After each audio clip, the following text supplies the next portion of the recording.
+2 ഫിസിക്സിലെ colour coding of resistors എന്ന ടോപ്പിക്കാണ് ഇന്ന് നമ്മൾ പഠിക്കുന്നത്. അതിനു മുമ്പായി എന്താണ് ഒരു റെസിസ്റ്റർ എന്ന് നോക്കാം. A resistor is a two-terminal electrical component that implements electrical resistance in a circuit. Electric സർക്യൂട്ടുകളിൽ വൈദ്യുത പ്രതിരോധം ഏർപ്പെടുത്താൻ ഉപയോഗിക്കുന്ന ഒരു ഇലക്ട്രിക്കൽ കമ്പോണന്റ് ആണ് റെസിസ്റ്റർ. ഇതിന് രണ്ട് ടെർമിനൽസ് ഉണ്ട്. ഇനി എന്തൊക്കെയാണ് റെസിസ്റ്ററിന്റെ ഉപയോഗമെന്ന് നോക്കാം. In electronic circuits, resistors are used to reduce current flow in the circuit. നമ്മുടെ ആവശ്യത്തിനനുസരിച്ച് സർക്യൂട്ടിലൂടെയുള്ള കറണ്ടിന്റെ അളവ് നിയന്ത്രിക്കാൻ റെസിസ്റ്റർ ഉപയോഗിക്കാം. ചില സർക്യൂട്ടുകളിൽ സിഗ്നൽ ലെവൽ അഡ്ജസ്റ്റ് ചെയ്യാൻ റെസിസ്റ്റർ ഉപയോഗിക്കുന്നുണ്ട്. വോൾട്ടേജിനെ സർക്യൂട്ടിൽ ഡിവൈഡ് ചെയ്യാനും റെസിസ്റ്റർ ഉപയോഗിക്കുന്നുണ്ട്. വിവിധ ട്രാൻസിസ്റ്റർ കോൺഫിഗറേഷനുകളിൽ വോൾട്ടേജ് ബയാസിങ്ങിനും റെസിസ്റ്റർ ഉപയോഗിക്കുന്നു. ട്രാൻസ്മിഷൻ ലൈൻസ് ടെർമിനേറ്റ് ചെയ്യാനും റെസിസ്റ്റർ പ്രയോജനപ്പെടുത്താം. റെസിസ്റ്ററിന്റെ ഉപയോഗങ്ങളാണ് നമ്മളിവിടെ പറഞ്ഞത്. പ്രധാനമായും കറണ്ടിനെ കൺട്രോൾ ചെയ്യുക അല്ലെങ്കിൽ കറണ്ടിന്റെ അളവ് ക്രമീകരിക്കുക, ഇതാണ് റെസിസ്റ്ററുകളുടെ ധർമ്മം. Carbon composition resistors are commonly used in electrical circuits. നമ്മൾ സാധാരണയായി ഉപയോഗിക്കുന്ന റെസിസ്റ്റേഴ്സ് കാർബൺ കോമ്പോസിഷൻ റെസിസ്റ്റേഴ്സ് ആണ്. Simply they are called carbon resistors.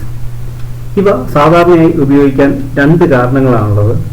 They are of low cost and easy to construct. ഇവയ്ക്ക് താരതമ്യേന തീരെ വിലക്കുറവാണ്, അതുപോലെ തന്നെ അവ നിർമ്മിക്കാൻ എളുപ്പവുമാണ്. ഈ കാരണത്താലാണ് ഈ കാർബൺ റെസിസ്റ്റേഴ്സ് കൂടുതലായി സർക്യൂട്ടുകളിൽ ഉപയോഗിക്കുന്നത്. എങ്ങനെയാണ് ഇവ നിർമ്മിക്കുന്നതെന്നാണ് പറഞ്ഞിരിക്കുന്നത്. They are made of carbon clay composition covered with an insulating case. Carbon ക്ലേയുടെ ഒരു മിശ്രിതം ഒരു ഇൻസുലേറ്റിംഗ് കേസിനുള്ളിൽ നിറച്ചാണ് കാർബൺ റെസിസ്റ്ററുകൾ നിർമ്മിക്കുന്നത്. റെസിസ്റ്ററിന് രണ്ട് ലീഡ്സ് ഉണ്ട്. ഇവ ടിൻഡ് കോപ്പർ ഉപയോഗിച്ചാണ് നിർമ്മിച്ചിരിക്കുന്നത്. ടിൻഡ് കോപ്പറിന് കൊറോഷൻ കുറവാണ്, അതുപോലെ തന്നെ എളുപ്പത്തിൽ സർക്യൂട്ടുകളിൽ സോൾഡർ ചെയ്യാനും സാധിക്കും.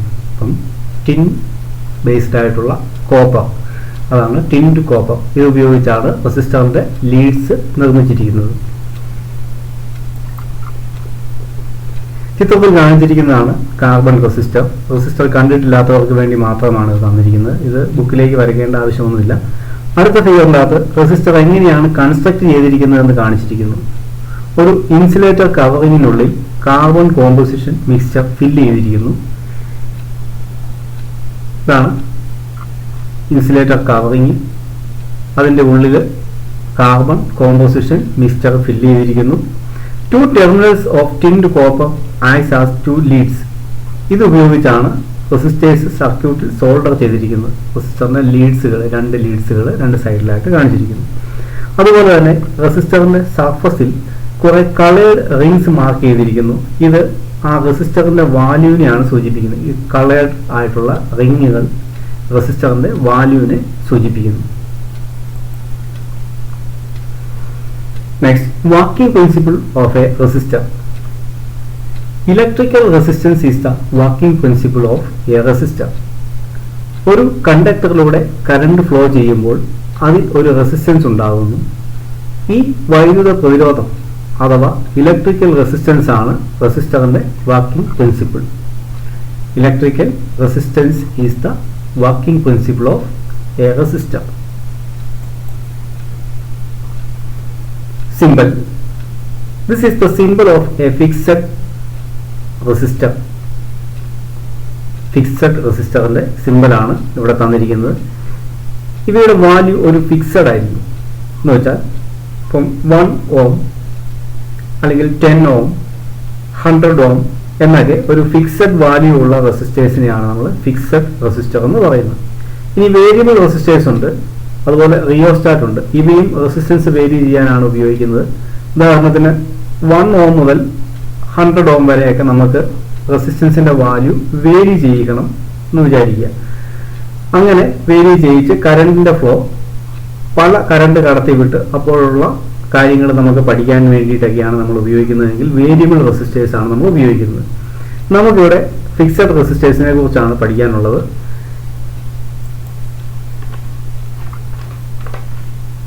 ഇനി കളർ കോഡിംഗ് ഓഫ് റെസിസ്റ്റേഴ്സ് എന്താണെന്ന് നമുക്ക് നോക്കാം. The value of resistance of carbon resistors and their percentage of accuracy or tolerance are marked on them in the form of colored rings. അല്പം മുമ്പ് കാർബൺ റെസിസ്റ്ററിന്റെ ചിത്രം കണ്ടപ്പോൾ അതിന്റെ സർഫസിൽ കളേർഡ് റിങ്സ് കണ്ടിരുന്നു. ഒരു റെസിസ്റ്ററിന്റെ വാല്യൂ അതിന്റെ ഉപരിതലത്തിൽ വിവിധ കളറുകളിലുള്ള വളയങ്ങളായിട്ട് അല്ലെങ്കിൽ വലയങ്ങളായിട്ടാണ് രേഖപ്പെടുത്തിയിരിക്കുന്നത്. ഇവ ബാൻഡ്സ് എന്നാണ് അറിയപ്പെടുന്നത്.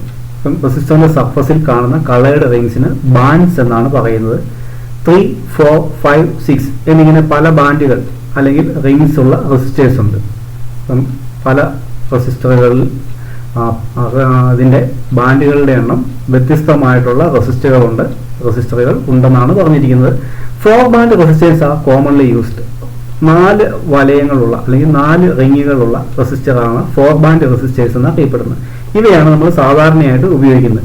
നമുക്ക് 4 ബാൻഡ് റെസിസ്റ്റേഴ്സിനെ കുറിച്ചാണ് നമുക്ക് പഠിക്കാനുള്ളത്. A 4 band resistor is A carbon resistor having 4 coloured rings on its surface. 4 വലയങ്ങൾ അല്ലെങ്കിൽ 4 റിങ്ങുകൾ, കളേർഡ് റിങ്ങുകൾ സർഫസിൽ ഉള്ള കാർബൺ റെസിസ്റ്ററുകൾക്ക് പറയുന്ന പേരാണ് 4 ബാൻഡ് റെസിസ്റ്റർ എന്ന് പറയുന്നത്. There are 4 colored rings marked on each carbon resistor. ഒരു 4 band resistor carbon resistor consider ചെയ്താൽ അതിന് സർഫസിൽ 4 കളേർഡ് റിങ്സ് ആയിരിക്കും ഉള്ളത്. First 2 digits from the left indicates first 2 digits of the resistance value. ആദ്യത്തെ 2 റിങ്ങുകൾ ആ റെസിസ്റ്റൻസിന്റെ ആദ്യത്തെ 2 ഡിജിറ്റ്സിനെയാണ് സൂചിപ്പിക്കുന്നത്. റെസിസ്റ്റൻസിന്റെ വാല്യൂവിന്റെ ആദ്യത്തെ 2 ഡിജിറ്റുകളെ ഫസ്റ്റ് 2 റിങ്സിന്റെ കളർ റെപ്രസെന്റ് ചെയ്യുന്നു.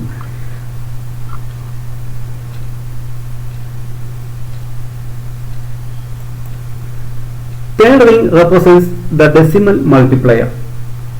Decimal multiplier means the number of zeros put after the first 2 digits. അതായത് ആദ്യ 2 ഡിജിറ്റിന് ശേഷം വരുന്ന പൂജ്യങ്ങളുടെ എണ്ണം. ഇതാണ് മൂന്നാമത്തെ റിംഗ് സൂചിപ്പിക്കുന്നത്. ഇത് 10ന്റെ പവർ ആയിട്ട് വേണം രേഖപ്പെടുത്താൻ. ഉദാഹരണത്തിന് മൂന്നാമത്തെ റിംഗിന്റെ വാല്യൂ 1 ആണെങ്കിൽ നമ്മൾ 10⁻1 എന്ന് വേണം എഴുതാൻ. മൂന്നാമത്തെ റിംഗിന്റെ വാല്യൂ 1 ആണെങ്കിൽ 10⁻1 എന്ന് വേണം കണക്കാക്കാൻ. വാല്യൂ 3 ആണെങ്കിൽ എങ്ങനെ എഴുതാം? 10⁻3.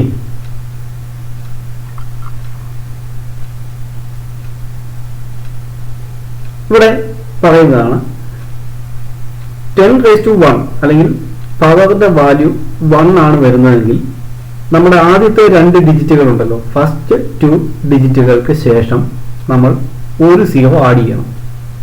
മൂന്നാമത്തെ റിംഗിന്റെ വാല്യൂ 1 ആണെങ്കിൽ ആദ്യത്തെ 2 ഡിജിറ്റുകൾക്ക് ശേഷം നമ്മൾ ഒരു 0 ആഡ് ചെയ്യണം. അതാണ് 10⁻1 എന്ന് പറഞ്ഞിരിക്കുന്നത്. ഇനി നമ്മൾ പറഞ്ഞു വാല്യൂ 3 ആണെങ്കിൽ 10⁻3 എന്ന് നമ്മൾ എഴുതണം. അല്ലെങ്കിൽ നമുക്ക് ആദ്യത്തെ 2 ഡിജിറ്റുകളോട് കൂടി 3 സീറോസ് ആഡ് ചെയ്യണം.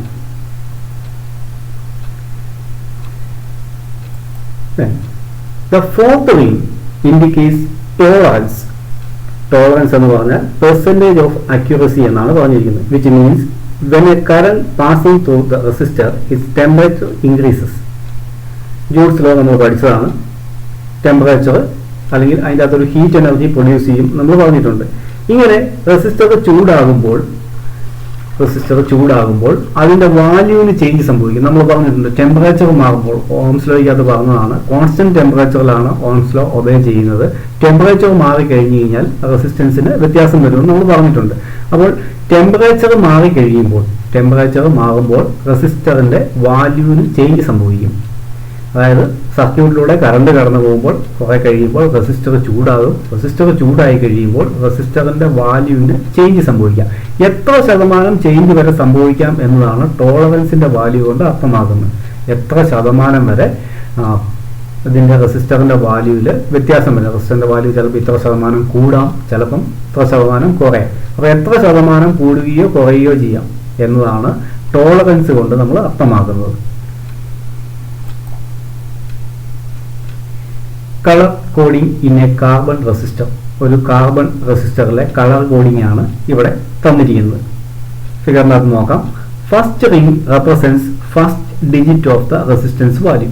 നമ്മൾ പറഞ്ഞു ആദ്യത്തെ റിംഗ് റെസിസ്റ്റൻസ് വാല്യൂവിൻ്റെ ഫസ്റ്റ് ഡിജിറ്റിനെ സൂചിപ്പിക്കുന്നു. Second ring represents second digit. രണ്ടാമത്തെ റിംഗിൻ്റെ വാല്യൂ രണ്ടാമത്തെ ഡിജിറ്റിനെയും സൂചിപ്പിക്കുന്നു. Third ring indicates the multiplier. മൂന്നാമത്തെ റിംഗ് മൾട്ടിപ്ലയറിനെയാണ് സൂചിപ്പിക്കുന്നത്. എന്ന് പറഞ്ഞാൽ എത്ര zeros, number of zeros put after the first 2 digits. ആദ്യത്തെ 2 ഡിജിറ്റുകൾക്ക് ശേഷം എത്ര സീറോ ആഡ് ചെയ്യണം എന്നതാണ് മൾട്ടിപ്ലയർ സൂചിപ്പിക്കുന്നത്. ഇത് 10ന്റെ പവർ ആയിട്ടാണ് നമ്മൾ റെപ്രസെന്റ് ചെയ്യുന്നത്. ഇനി fourth ring gives is tolerance. Fourth ring gives the value of tolerance. ഇതിനെ പെർസെൻറ്റേജ് ഓഫ് അക്യൂറസി എന്നാണ് പറയുന്നത്. ടോളറൻസിന്റെ വാല്യൂ നമ്മൾ ശതമാനത്തിലാണ് എഴുതുന്നത്. ക്ലിയർ ആയല്ലോ? There is an important thing you learn before calculating the resistance value. Resistance value calculate ചെയ്യുന്നതിന് മുമ്പായിട്ട് ശ്രദ്ധിക്കേണ്ട ഒരു അത്യാവശ്യ കാര്യമാണ് ഇനി പറയാൻ പോകുന്നത്. That is first we find left end and right end of the resistor. റെസിസ്റ്ററിന്റെ ലെഫ്റ്റ് എൻഡിലുള്ള ആദ്യ റിംഗിൽ നിന്ന് വേണം നമുക്ക് വാല്യൂ കണ്ടുപിടിച്ച് തുടങ്ങാൻ. ലെഫ്റ്റ് എൻഡിലുള്ള ഫസ്റ്റ് റിംഗ്, അതാണ് ഫസ്റ്റ് ഡിജിറ്റ് ആയിട്ട് വരുന്നത്. അതിന് റെസിസ്റ്ററിന്റെ ലെഫ്റ്റ് എൻഡ് ആണെന്ന് അറിഞ്ഞിരിക്കണം. നമ്മൾ പറഞ്ഞു ഇതിപ്പോൾ ഈ റെസിസ്റ്റർ തന്നെ നോക്കാം. ഇതിന്റെ ഫസ്റ്റ് ഡിജിറ്റ് ഇതാണ്. നമ്മൾ ഈ റെസിസ്റ്റർ തിരിച്ച് പിടിച്ചു കഴിഞ്ഞാൽ ഇത് നമ്മൾ ഫസ്റ്റ് ഡിജിറ്റ് ആയിട്ട് കണക്കാക്കും. റെസിസ്റ്റർ തിരിച്ചാണ് പിടിച്ചിരിക്കുന്നതെങ്കിൽ ഇവിടെ വന്നിരിക്കുന്ന ഈ ബ്ലൂ കളർ ഇത് നമ്മൾ ഫസ്റ്റ് ഡിജിറ്റ് ആയിട്ട് കാൽക്കുലേറ്റ് ചെയ്ത് കഴിഞ്ഞാൽ ഇതിന്റെ വാല്യൂ തെറ്റിപ്പോകും. അങ്ങനെ ഉണ്ടാവാതിരിക്കാൻ വേണ്ടിയിട്ട് റെസിസ്റ്ററിന്റെ ഇടത് വശത്ത് നിന്ന് വേണം, അതായത് ലെഫ്റ്റ് എൻഡിൽ നിന്ന് വേണം വാല്യൂ കാൽക്കുലേറ്റ് ചെയ്യാനാണ് പറഞ്ഞിരിക്കുന്നത്. ഇനി അങ്ങനെയെങ്കിൽ റെസിസ്റ്ററിന്റെ ലെഫ്റ്റ് എന്താണെന്ന് നമ്മൾ അറിഞ്ഞിരിക്കണം. ഫിഗറിലേക്ക് ഒന്ന് ശ്രദ്ധിക്കുക. ഇവിടെ 3 റിങ്ങുകൾ ഒരുമിച്ചും ഒരു റിങ് അല്പം മാറിയുമാണ് മാർക്ക് ചെയ്തിരിക്കുന്നത്. ഇവിടെ നോക്കുക, 3 റിങ്ങുകൾ ഒരുമിച്ചും ഒരു റിങ് അല്പം മാറിയുമായിട്ടാണ് മാർക്ക് ചെയ്തിരിക്കുന്നത്. 3 റിങ്സ് ഒരുമിച്ചുള്ള ഭാഗം, 3 റിങ്ങുകൾ ഒരുമിച്ചുള്ള ഭാഗം റെസിസ്റ്ററിന്റെ ലെഫ്റ്റ് എൻഡിനെയും ഒരു റിങ് മാത്രമുള്ള ഭാഗം റൈറ്റ് എൻഡിനെയും സൂചിപ്പിക്കുന്നു. അപ്പം 3 റിങ്ങുകൾ ഒരുമിച്ച് വരുന്ന ഭാഗം റെസിസ്റ്ററിന്റെ ലെഫ്റ്റ് എൻഡായും ഒരു റിങ് മാത്രമായിട്ട് വരുന്ന ഭാഗം റൈറ്റ് എൻഡായിട്ടും നമ്മൾ കണക്കാക്കണം. ചില റെസിസ്റ്ററുകളിൽ ടോളറൻസിന്റെ കളർ അല്ലെങ്കിൽ ആ റിങ് രേഖപ്പെടുത്തിയിട്ടുണ്ടാവുകയില്ല. അപ്പോൾ 3 റിങ്ങുകൾ ഒരുമിച്ച് വരുന്ന ഭാഗം ലെഫ്റ്റ് സൈഡിൽ വരത്തക്ക രീതിയിൽ പിടിച്ചു വേണം നമ്മൾ റെസിസ്റ്റൻസ് വാല്യൂ കണക്കാക്കാൻ. അപ്പം ഈ 3 റിങ്ങുകൾ വരുന്ന ഭാഗം നമ്മുടെ ഇടതുവശത്ത് വരത്തക്ക രീതിയിൽ നമ്മൾ പിടിച്ചു വേണം റെസിസ്റ്ററിന്റെ വാല്യൂ കണക്കാക്കാനായിട്ട്. Resistor colour code table. ഓരോ കളറിനും ഒരു നിശ്ചിത വാല്യൂ അംഗീകരിക്കപ്പെട്ടിട്ടുണ്ട്. ഇതിനെ അടിസ്ഥാനമാക്കിയാണ് റെസിസ്റ്റർ നിർമ്മിക്കുന്നത്. 1920കളിൽ റേഡിയോ മാനുഫാക്ചേഴ്സ് അസോസിയേഷൻ RMA ആണ് റെസിസ്റ്ററിലെ കളർ കോഡിംഗ് സമ്പ്രദായം ആവിഷ്കരിച്ചത്. റേഡിയോ മാനുഫാക്ചേഴ്സ് അസോസിയേഷൻ ആണ് റെസിസ്റ്ററുകളിൽ, ഈ കാർബൺ റെസിസ്റ്ററുകളിൽ കളർ കോഡിംഗ് സമ്പ്രദായം ആവിഷ്കരിച്ചത്. ഇത് കളർ കോഡിംഗ് എന്ന് പറഞ്ഞാൽ റെസിസ്റ്ററിന്റെ വാല്യൂവിനെയാണ് സൂചിപ്പിക്കുന്നതെന്ന് പറഞ്ഞു. 3 കാരണങ്ങളാണ് പ്രധാനമായും കളർ കോഡ് ഏർപ്പെടുത്താൻ അവരെ പ്രേരിപ്പിച്ചത്. 3 കാരണങ്ങൾ കൊണ്ടാണ് റെസിസ്റ്ററിൽ കളർ കോഡിംഗ് ഏർപ്പെടുത്തിയിരിക്കുന്നത്. ഒന്ന്, റെസിസ്റ്റർ എന്നത് വളരെ ചെറിയ ഒരു കമ്പോണന്റ് ആണ്. റെസിസ്റ്ററിന്റെ വാല്യൂ റെസിസ്റ്ററിന്റെ സൈസ് വളരെ കുറവാണ്.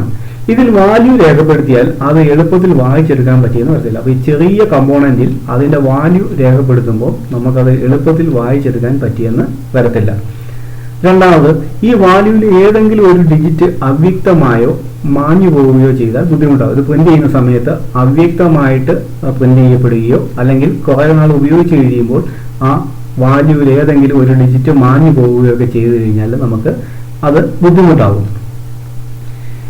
മൂന്നാമത്, റെസിസ്റ്റർ സർക്യൂട്ടിൽ സോൾഡർ ചെയ്ത് കഴിയുമ്പോൾ അതിന്റെ വാല്യൂ ഉള്ള ഭാഗം അടിയിലായി പോയാൽ പിന്നീട് അത് റീഡ് ചെയ്യാൻ സാധിക്കത്തില്ല. റെസിസ്റ്റർ സർക്യൂട്ടിൽ സോൾഡർ ചെയ്ത് കഴിയുമ്പോൾ സർക്യൂട്ടിൽ ഒരുപാട് കമ്പോണന്റുകൾ വരും. അപ്പോൾ അതിൻ്റെ ഇടയ്ക്ക് ഈ റെസിസ്റ്ററും കൂടെ സോൾഡർ ചെയ്ത് കഴിയുമ്പോൾ ഈ വാല്യൂ ഉള്ള ഭാഗം ഈ സോൾഡറിങ് ചെയ്തതിൻ്റെ അതായത് ബോർഡിനോട് ചേർന്നായി പോയി. നമുക്ക് മുകളിൽ നിന്നും അത് വായിച്ചെടുക്കാൻ പറ്റാതെ വന്നു കഴിഞ്ഞാലും റെസിസ്റ്ററിന്റെ വാല്യൂ ഏതാണ് നമുക്ക് പെട്ടെന്ന് തിരിച്ചറിയാൻ പറ്റാതെ വരും. ഈ 3 കാരണങ്ങൾ കൊണ്ടാണ് നമ്മൾ ഈ കളർ കോഡിംഗ് എന്ന് പറയുന്ന സമ്പ്രദായത്തിലേക്ക് മാറാൻ അവരെ പ്രേരിപ്പിച്ചത്. കളർ ഉള്ള റിങ്ങുകളാണെങ്കിൽ എങ്ങനെ സോൾഡർ ചെയ്താലും നമുക്ക് കാണാൻ പറ്റും. എവിടെ നിന്ന് നോക്കിയാലും ഇപ്പം സോൾഡർ ചെയ്യുമ്പോൾ ഏത് ഭാഗത്തായാലും കളയുടെ റിങ് ആണെങ്കിൽ നമുക്ക് കാണാൻ പറ്റും. ഇനി അല്പഭാഗം മാഞ്ഞു പോയാലും ബാക്കിയുള്ളത് നമുക്ക് വ്യക്തമായിട്ട് കാണാൻ പറ്റും. കുറച്ച് ഭാഗം കാലക്രമേണ അതിൻ്റെ കളർ ശകലം മാഞ്ഞു പോയാലും ബാക്കിയുള്ള ഭാഗത്തെ കളർ നമുക്ക് കണ്ടുപിടിക്കാൻ പറ്റും. ഇനി ടേബിളിലേക്ക് നോക്കാം. ഇവിടെ നോക്കുക, ഫസ്റ്റ് കോളത്തിൽ കളർ, രണ്ടാമത്തെ കോളത്തിൽ അതിൻ്റെ വാല്യൂ, മൾട്ടിപ്ലയർ, ടോളറൻസ്. ഈ ക്രമത്തിലാണ് ഈ ടേബിൾ തന്നിരിക്കുന്നത്. ബ്ലാക്ക് കളറിൻ്റെ വാല്യൂ 0 ആണ്, brown 1, red 2, orange 3, yellow 4, green 5, blue 6, violet 7, grey 8, white 9. ഇനി ഇതേ വാല്യൂ തന്നെ മൾട്ടിപ്ലയർ ആയിട്ടാണ് വരുന്നതെന്നുണ്ടെങ്കിൽ നമ്മൾ 10ന്റെ പവറായിട്ട് വേണം റെപ്രസെന്റ് ചെയ്യാൻ. ഇപ്പം ബ്ലാക്ക് 0 ആണ് നമ്മൾ പറഞ്ഞു. ബ്ലാക്ക് മൂന്നാമത്തെ റിങ്ങിലാണ് വന്നിരിക്കുന്നതെങ്കിൽ, മൂന്നാമത്തെ റിങ്ങിലാണ് ബ്ലാക്ക് കളർ വന്നിരിക്കുന്നതെങ്കിൽ അത് മൾട്ടിപ്ലയർ ആണ്. അപ്പോൾ നമ്മൾ 10⁻0 എന്ന് വേണം എഴുതാൻ. ഇനി അതുപോലെ തന്നെ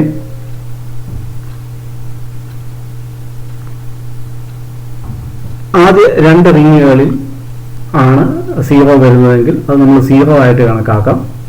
എന്നാൽ മൂന്നാമത്തെ റിങ്ങിലാണ് 0 വരുന്നതെങ്കിൽ അത് 10ന്റെ പവർ അല്ലെങ്കിൽ 10⁻0 എന്ന് വേണം എഴുതാൻ.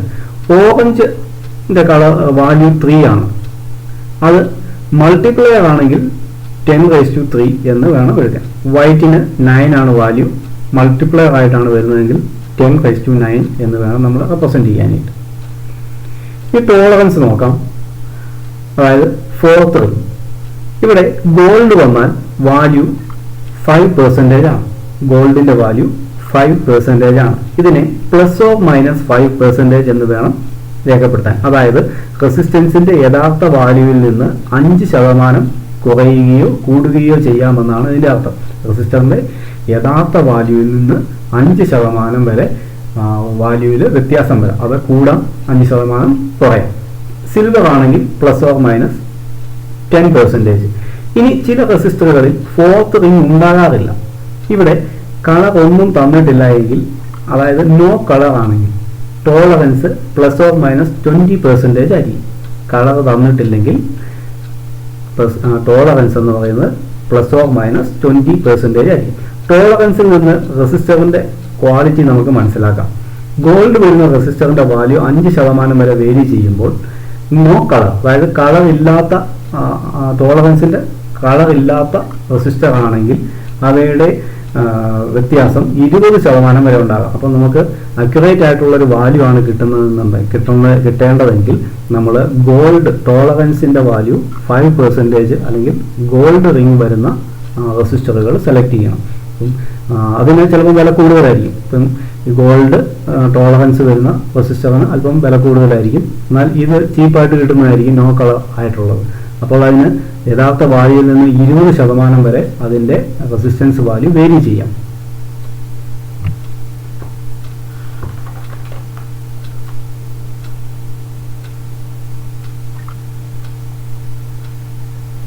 ഈ കളർ കോഡ് ബൈഹാർട്ട് ചെയ്താൽ മാത്രമേ ഇത് ഉപയോഗിച്ച് നമുക്ക് സർക്യൂട്ടുകൾ നിർമ്മിക്കാൻ സാധിക്കത്തുള്ളൂ. നമുക്ക് എക്സാമിന് കളർ കോഡ് ഉപയോഗിച്ചുള്ള ക്വസ്റ്റ്യൻസ് വരാറുണ്ട്. അതിനായി ഈ ടേബിൾ മനഃപാഠമാക്കണം. ഈ ടേബിൾ പഠിക്കണം. ഓരോ കളറിനും കറസ്പോണ്ടിങ് ആയിട്ടുള്ള വാല്യൂ ഏതൊക്കെയാണെന്ന്. അതായത് ബ്ലാക്ക് 0 മുതൽ വൈറ്റ് 9 വരെയും അതുപോലെ ഗോൾഡ്, സിൽവർ, നോ കളർ ഇവയുടെ ടോളറൻസ് വാല്യൂവും നമ്മൾ കാണാതെ പഠിച്ചാൽ മാത്രമേ നമുക്ക് ഇത് വെച്ചുള്ള ക്വസ്റ്റ്യൻസ് ആൻസർ ചെയ്യാൻ സാധിക്കത്തുള്ളൂ. ഇതിന് ഒരു എളുപ്പ വഴിയുണ്ട്. കളർ കോഡിംഗ് ഓർത്തിരിക്കാനുള്ള മെമ്മറി ടിപ്സ്.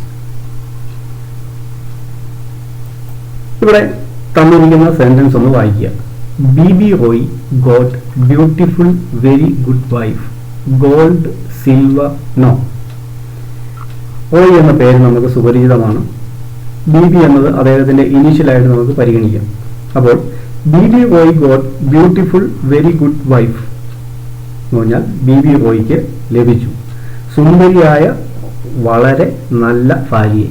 അതാണ് പറഞ്ഞിരിക്കുന്നത്. BB Roy got beautiful, very good wife. സുന്ദരിയായ വളരെ നല്ല ഭാര്യയെ BB റോയ്ക്ക് ലഭിച്ചു. Gold, silver, no. സ്വർണവും വെള്ളിയും ലഭിച്ചില്ല, സ്ത്രീധനമൊന്നും ലഭിച്ചില്ല എന്ന് നിങ്ങൾ മനസ്സിലാക്കാം. അപ്പം BB Roy got beautiful, very good wife. Gold, silver, no. ഇത് ബൈഹാർട്ട് ചെയ്യുക. മീനിങ് ഉള്ള ഒരു സെന്റൻസ് ആയതിനാൽ ആർക്കും എളുപ്പത്തിൽ ഓർത്തിരിക്കാൻ പറ്റും. ഇനി ഈ സെന്റൻസിന്റെ ക്യാപിറ്റൽ ലെറ്ററിൽ തന്നിരിക്കുന്ന ആ ലെറ്റേഴ്സ് ഒന്ന് നോക്കുക. ഇത് നമ്മുടെ കളർ കോഡ് ടേബിളിലെ കളേഴ്സിന്റെ ആദ്യ അക്ഷരങ്ങളാണ്. ഇവിടെ നോക്കുക. B ബ്ലാക്ക്, അടുത്ത D ബ്രൗൺ. ഇത് തമ്മിൽ മാറിപ്പോകാൻ പാടില്ല. രണ്ട് B അടുത്തടുത്ത് വരുന്നുണ്ട്. അപ്പോൾ ഇത് ബ്ലാക്ക് ആണോ ബ്രൗൺ ആണോ തമ്മിൽ മാറിപ്പോകരുത്. ബ്ലാക്ക് എന്നത് ഡാർക്ക് കളറാണ്. ബ്ലാക്ക് എന്ന് പറയുന്നത് ഡാർക്ക് കളറാണ്. ബ്രൗൺ എന്ന് പറയുന്നത് അല്പം കൂടി ലൈറ്റ് ആയിട്ടുള്ള കളറാണ്. അപ്പോൾ നമുക്ക് ഡാർക്കിൽ നിന്ന് ലൈറ്റിലേക്ക് അത് ഓർത്തിരിക്കുക. Black, brown, dark, light. Dark colour ആദ്യം, അല്പം കൂടെ ലൈറ്റ്, അത് കഴിഞ്ഞ് പിന്നെ വരുന്ന എല്ലാം ലൈറ്റ് കളേഴ്സാണ്. അപ്പോൾ അതുകൊണ്ട് ഡാർക്കിൽ നിന്ന് സ്റ്റാർട്ട് ചെയ്യുന്നു. Black, brown. Then R red, O orange, Y yellow, G green, B blue, V violet, G grey, W white. ഇത്രയാണ് നമ്മൾ പറഞ്ഞ ആദ്യ കളർ കോഡിങ്. ഈ ടോളറൻസിന്റെ വാല്യൂസ് അതുപോലെ തന്നെയാണ് എഴുതിയിരിക്കുന്നത്.